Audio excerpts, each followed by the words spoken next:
warahmatullahi wabarakatuh. Kembali lagi bersama saya Mila Sulung. Hai. Selamat siang buat teman-teman dimanapun kalian berada. Semoga sehat selalu serta dalam lindungan Tuhan. Apa kabar buat teman-teman yang ada di luar negeri, yang masih di luar negeri ya, yang masih berjuang di sana di luar negeri? Apa kabar semuanya? Semoga teman-teman sehat selalu ya, pokoknya serta dalam lindungan Tuhan, amin. Tak terkecuali, pokoknya doa terbaik buat kalian. That's very hard Indonesia. Ada teman-teman yang tanya, Mbak udah di kampung halaman ya, udah balik Indonesia ya, udah nggak kerja lagi di Singapura ya? Ya sayang, ini udah ada di kampung, udah nggak kerja lagi. Doa terbaik ya, pokoknya saya tuh ingin mendoakan teman-teman itu yang terbaik ya. Apalagi teman-teman perantauan ya, yang masih merantau, posisi masih di luar negeri, masih berjuang sampai ya segitulah namanya. Kalau bekerja di luar negeri tahu sendiri ya, namanya itu ada enak ada enggaknya. Oke, di video kali ini kita akan membahas tentang kerja TKW di luar negeri itu seperti apa, rasanya bagaimana. Terus kayaknya kalau dilihat dari foto-foto teman-teman, video dari teman-teman yang ada di sosial media itu enak sekali ya, enak banget pokoknya. Wah, bisa jalan-jalan, terus tiap bulan dapat gaji, bisa makan enak, bisa seperti apa, keliling dunia gitu loh. Tapi ya, tapi pasti ada tapinya ya. Kita memang kalau ada libur itu kita luangkan, kita buang stres gitu ya jadinya. Nah, gimana rasanya ketika kita berada di dalam rumah majikan? Gimana perasaannya ketika masih ikut orang di tengah keluarga orang lain, orang asing gitu, seperti apa?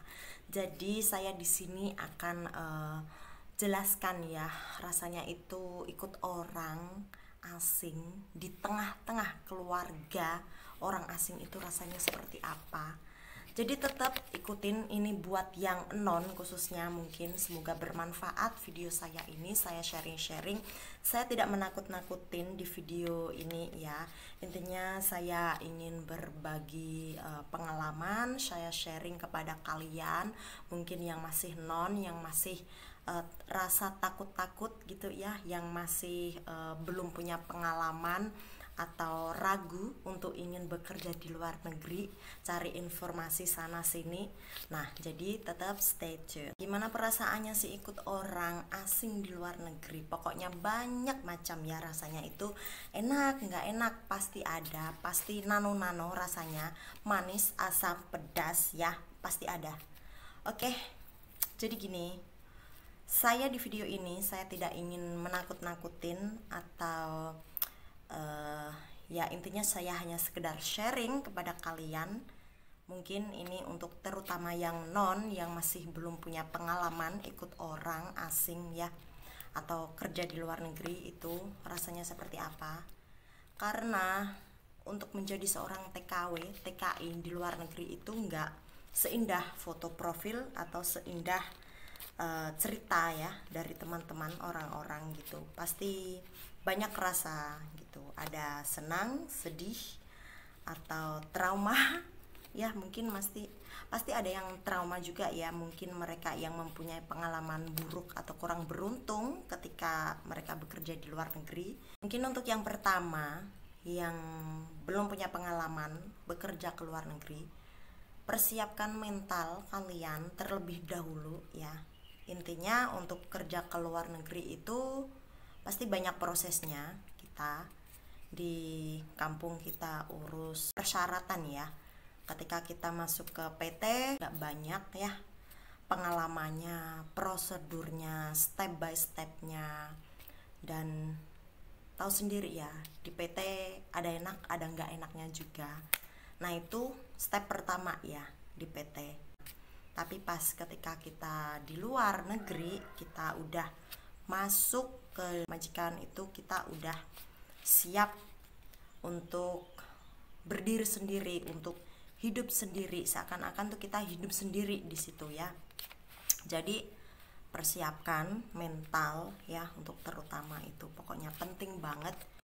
Saya sudah jelaskan di video sebelumnya juga, jangan sampai kalian itu ya saya tahu kok ikut orang pasti juga seperti ini, kerjanya juga macam ini seperti di kampung, seperti ya mungkin saya sudah pengalaman kerja rumah tangga di Indonesia gitu ya, mungkin juga sama gitu ya, tapi mungkin ada cara lainnya gitu kan, ada peraturan lain juga yang harus kita patuhi ya. Mungkin untuk bersih-bersihnya kita di sini ya di Indonesia itu biasa-biasa saja, yang penting kita kerjakan. Tapi untuk di sana ya harus ngikutin peraturan mereka, kemauan mereka. Kita udah bersihin tapi menurut mereka kurang bersih ya, kita terpaksa bersihin ulang seperti itu. Intinya tuh mental kita yang pertama, kesabaran juga ya. Dan kenapa saya bilang banyak nggak enaknya ketika hidup di luar, ketika kerja di luar gitu. Yang pertama itu kita di luar itu hidup mandiri banget ya, mandiri karena nggak ada keluarga, nggak ada saudara. Meskipun ada saudara pun kita di situ nggak semena-mena saudara bisa bantu kita, karena kita posisi di bawah tangan majikan yang tidak suka ya kita berbicara kepada orang asing meskipun orang Indonesia gitu, karena banyak gitu ya, nggak semua, saya nggak sebut semua gitu ya, tapi banyak dari majikan mereka luar negeri itu nggak suka kalau kita berbicara sama lain gitu. Untuk masalah makan itu, ini jujur ya, kebanyakan itu makanan sisa dari majikan kita hidangkan dulu untuk majikan ya. Setelah mereka selesai makan baru kita makan. Nah ya istilah disebutnya itu sisa majikan ya. Untuk masalah sholat, kemungkinan juga banyak banget dari majikan gitu tidak mengizinkan sholat, tidak mengizinkan kita untuk sholat, karena ada ya kepercayaan mereka itu di dalam satu atap beda agama gitu akan membawa nggak keberuntungan bagi mereka, untuk keluarga mereka tuh. Ada juga majikan yang memperbolehkan kita untuk sholat. Mungkin ini juga banyak banget ya yang dialamin oleh teman-teman. Untuk masalah keuangan belanja itu biasanya mereka ngasih atau 1 minggu dikasih sekian atau 1 hari sekian gitu untuk uang belanja. Nah itu pasti minim banget ya kan, karena mereka tuh tahu harga price-nya sekian itu dia lewat HP ya gitu, ngeceknya harga pasarannya ikan, udang atau telur gitu, mereka tahu. Jadi ngepas banget deh pokoknya. Orang sana tuh kalau ngasih uang belanja itu biasanya ngepas, dan kebanyakan itu dari kita ini TKW itu nombok ya, nombokin loh uang belanjanya itu kurang, pasti kita nombok gitu. Nggak mungkin kita nggak beli barang tersebut, karena kita mau masak ini, misal kita mau masak ayam, masak bebek, pasti kan bumbunya banyak banget kan gitu. Kalau beli paketan mah gampang, tapi kalau biasanya majikan itu sukanya bumbu racikan kita buat sendiri gitu. Nah di situ pasti kita harus beli banyak bumbu, jadi kalau uangnya kurang ya terpaksa kita nombokin. Nah baik juga kalau majikannya itu beruntung ya, kalau majikannya itu mau, maksudnya pas kita totalan uang belanja sekian, nah kita atau minta uang kembalinya gitu, uang tombok kita buat belanja tadi kan kita minta, atau ya kita tulis aja gitu, ditaruh di meja atau gimana. Nah itu kebanyakan dari kita itu nggak mau tiap harinya itu seperti itu. Kita masa ibarat nagih uang sendiri, kita tuh malu rasanya gitu. Banyak banget lah temen, nggak cuma saya saja, dari kebanyakan teman-teman saya yang di pasar itu kebanyakan nombokin uang belanja. Intinya kita pas posisi di luar negeri itu kita harus persiapkan mental. Nah itu yang tadi ya, itu kan cuma sekedar yang enak nggak enaknya, tapi masih banyak banget nggak enaknya. Itu kalau misalnya ada ama, problem yang paling banyak dialamin oleh TKW itu teman-teman itu ama, cerewet ya kan, terus marahnya itu nggak jelas kadang. Ya gimana ya, namanya ama itu kan ibarat bos kedua ya. Bos pertama itu kan mungkin mem sama sir, terus bos kedua itu kan nenek ya biasanya. Nah di situ yang kuasa biasanya pun juga neneknya itu yang kuasa. Nah itu banyak banget, saya juga pernah yang ngalamin di majikan pertama ya kan. Bos saya anaknya perempuan, tapi yang paling berkuasa itu neneknya. Saya sudah jelaskan di video sebelumnya itu ya, saya gagal di majikan pertama itu ya gara-gara ada neneknya. Biasanya majikan ketika ada masalah itu seperti drama gitu. Kehidupan mereka itu banyak drama. Misal kita ada masalah sama nenek, terus nenek itu adalah ibunya dari mem. Kalau sertanya kenapa kepada helper pembantu itu tersebut ya, si mem biasanya nanti kasih yang jawaban lain gitu. Nah pokoknya kalau ada orang ketiga di rumah tersebut tuh biasanya yang nggak cocok sama kita gitu ya. Ada orang ketiga di rumah tersebut nggak cocok sama pembantu gitu. Nah di situ pokoknya pasti banyak drama banget. Kita jawabnya sekian, nanti orang bos kita yang maksudnya dari orang tua tersebut, anaknya orang tua tersebut pasti ngasih jawaban lain ke orang lain. Karena udah pernah ya ngalamin, sering sekali ngalamin drama tersebut. Misal ada temennya datang gitu, gimana itu nenek kok sekarang udah nggak di sini lagi, mak kamu kemana gitu, ama di mana. Nah pasti jawabannya tuh lain. Padahal kemungkinan ya nenek keluar dari rumah tersebut atau mungkin gak cocok sama menantunya, atau mungkin gara-gara gak cocok sama pembantunya. Jadi mau gak mau, karena untuk ngambil pembantu itu mahal ya, jadi nenek harus ikut ke anaknya yang lain gitu. Jadi pas ada tamu datang, tanya nenek kemana, nah jawabannya lain. Oh sekarang pindah ngikut ke anaknya di sini. Nah karena ini alasannya seperti itu, padahal enggak loh. Itu pokoknya drama banget deh. Di rumah majikan tuh pasti banyak drama. Jadi nah pas posisi tersebut ya, kita mau nggak mau ya ngalah gitu. Misal kita nggak salah, terus nanti mereka ngasih jawaban ke orang lain gini seakan-akan tuh menyudutkan kita gitu, helper. Ya udah, jadi mau nggak mau kita ngalah, diem aja gitu. Yang penting kan kita masih bisa bekerja di situ. Kalau misalnya nggak kuat karena terlalu banyak drama di rumah tersebut, ya terpaksa kita ambil resiko, kita mau pindah atau gimana, kita punya keputusan tersendiri.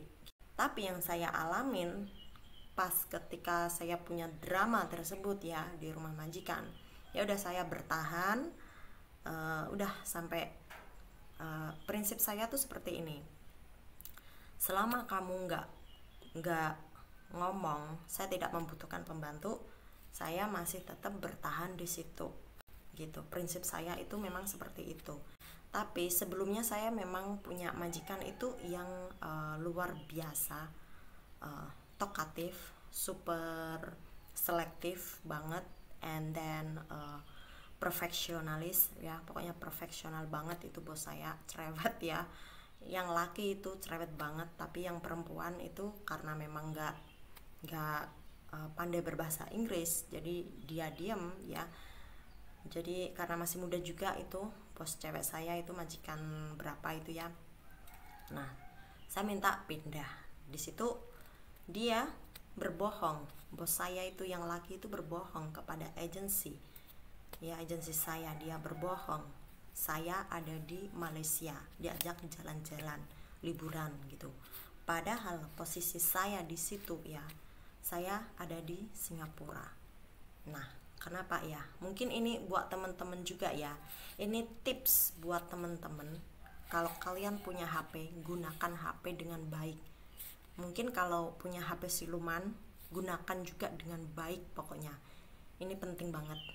Jika kalian punya majikan yang enggak baik tapi kalian ingin pindah majikan, balik ke agensi, dipersulit ya, cari waktu yang tepat untuk telepon ke agensi ya. Misal majikan keluar semua, nggak ada orang di rumah, ambil kesempatan itu kalian untuk telepon, kasih keluarkan unek-unek kalian ke agensi ya. Kalau misalnya agensi nggak ada respon ya, kalian bisa telepon ke CDE. Gunakan waktu yang tepat. Ketika majikan nggak ada di rumah, teman-teman bisa telepon ke agensi, keluarkan unek-unek, luapkanlah masalah kalian ya, kasih tahu ke agensi, pasti agensi bantu. Ada yang bilang agensi marah kalau saya telepon. Ya memang gitu, karena gini, agensi pun juga banyak banget ya membantu proses para TKW yang bermasalah itu. Memang stres banget gitu loh guys. Jadi kemungkinan ketika kita komplain ke agensi, mereka jawabannya akan marah-marah ya kan, karena mereka pun juga yang si A ini problemnya, masalahnya belum selesai, datang lagi, ada telepon lagi si B gitu, ada masalah baru lagi. Nah jadi tuh seakan-akan agensi tersebut kayak kayak gagal untuk memberi kalian majikan yang terbaik gitu. Jadi saya sarankan buat teman-teman, agensi itu nggak marah sebenarnya. Memang untuk ketika kita mungkin ada ya sebagian pembantu yang dibawa ke agensi marahin atau gimana, biar seakan-akan pembantu tersebut takut gitu loh. Itu agensi yang marah-marah di depan majikan. Padahal sebenarnya kalau kita transfer itu, agensi tersebut beruntung loh, ada untungnya juga gitu kan, dapat uang, dapat duit ya kan, potong gaji. Nah meskipun kita nggak potong gaji, tapi calon majikan baru itu udah keluar duit ke agensi tersebut, udah bayar ke agensi tersebut. Tuh calon TKI, calon TKW luar negeri, persiapkan mental kalian ya. Jangan sampai kalau udah nyampe di sana, aku mau pulang, kayak gini rasanya ikut orang. Kalau udah selesai potong gaji, aku mau pulang mbak, tiket pesawatnya gimana belinya, tiket pesawat nanti siapa yang bayar gitu. Jangan sampai seperti itu. Kalian proses untuk bekerja ke luar negeri itu kan susah ya, banyak step-stepnya. Kenapa kalian udah nyampe, udah ibarat kalian ngelewatin jurang-jurangnya, liku-likunya, step-stepnya, tapi setelah kalian lolos, udah selesai potong gaji, kalian mau pulang, itu rugi besar banget. Anggap aja gini ya guys ya, di rumah A itu nggak rezeki kalian bisa pindah di majikan lain. Kalau misalnya agensi nggak mau bantu, nggak ada agensi yang nggak mau bantu kita, pasti semua agensi mau bantu kita ya emang seperti itu kelakuan agensi, pasti marah-marah kepada kita pas kita komplain, kita telepon, itu mereka pasti jawabannya tuh marah-marah kayak gitu ya wajar aja, karena mereka juga stres ngadepin bantu teman-teman lain yang ada masalah gitu. Jadi kemungkinan untuk masalah majikan cerewet ini itu mungkin hal yang wajar lah, biasa-biasa aja, yang penting nggak mukul, makannya cukup gitu ya. So buat teman-teman pokoknya siapkan mental kalian. Saya di sini nggak nakut-nakutin ya.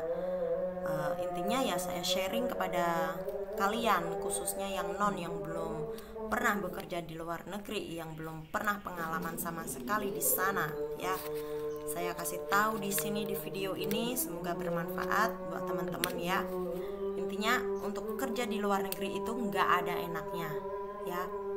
Itu cuma foto, cuma video.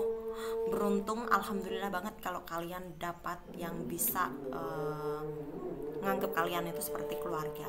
Gini, ini gimana ya, sebenarnya kalau majikan jahat gitu, cerewet, itu wajar. Intinya tuh kita bertahan nggak di rumah tersebut, kerja di rumah tersebut ya, kita kuat nggak dengerin tiap hari omelan mereka. kita sabar nggak, misalnya kita telat makan atau kurang makan, ya seperti itu. Kita intinya majikan ya, sifat majikan, sikap majikan itu ada pada diri kita gitu. Kalau kita sabar, kita baik kepada mereka, intinya kalian tuh kerja aja deh, nggak usah dengerin omelan-omelan dari mereka gitu. Intinya fokus di pekerjaan kalian, ya kan, kerjakan aja tugas-tugasnya gitu. Lama-lama majikan juga akan diam gitu, bodo amat ngomel-ngomel tiap hari, dia nggak dengerin. Lama-lama pun juga akan tahu diri kan, majikan pun akan capek gitu. Yang penting kan melihat pekerjaan kita kok bagus, rumahnya bersih, masakannya enak gitu, dia bisa handle ke marketing, belanja, keuangan, belanja. Nah kayak gitu, lama-lama nanti majikan pun juga agak baik kok. Saya udah ngalamin, karena saya udah ganti majikan itu nggak cuma satu kali aja guys, ya saya sering gonta ganti majikan itu berapa kali gitu. Tapi lama-lama kayak gimana ya, ngikut orang sana sini tuh sebenarnya sama aja gitu. Sikap majikan itu tergantung pada diri kita. Kalau kitanya kuat, dablek, terus fokus di kerjaan, lama-lama majikan juga oke sama kita, beneran. Kalau kalian dablek, sabar, itu lama-lama majikan juga capek yang ngomel-ngomel tiap hari. Lama-lama juga mereka akan udahlah baik, nanti sedikit-sedikit ngasihlah sesuatu kepada kita, bonuslah sesuatu untuk kita kayak gitu. Buat kalian khususnya yang non, siapkan mental kalian untuk bekerja di luar negeri ya, dan saya doakan lancar selalu prosesnya. Intinya persiapkan mental, sabar, dablek aja, fokus di pekerjaannya aja ya. Jadi banyak-banyak berdoa juga ya. Nah itu tadi ya, nggak enaknya itu makan sisa majikan, ya kan, nggak diperbolehkan sholat, duit belanja itu pasti banyak kurangnya itu tiap hari ya. Nah kalau kalian yang nggak pernah keluar ya, atau ke pasar ya, itu nggak enaknya dikurung seperti orang di penjara, ya kan. Mau beli apa kebutuhan kita susah. Kalau kita nitip teman belum tentu ada CCTV banyak banget. Kita nitip ke majikan belum tentu majikan beliin kita. Nah banyak nggak enaknya kalau kita kerja di luar negeri. Intinya persiapkan mental kalian juga serta kesehatan. Oke? Nah terima kasih banyak buat teman-teman dimanapun kalian berada. Saya doakan sehat selalu ya, sukses selalu, diberikan kemudahan segalanya. Mohon maaf kalau ada kesalahan ucapan saya di video-video saya ya. So thank you so much for watching my video. Salam sukses, salam sehat, and see you for next video. Bye bye.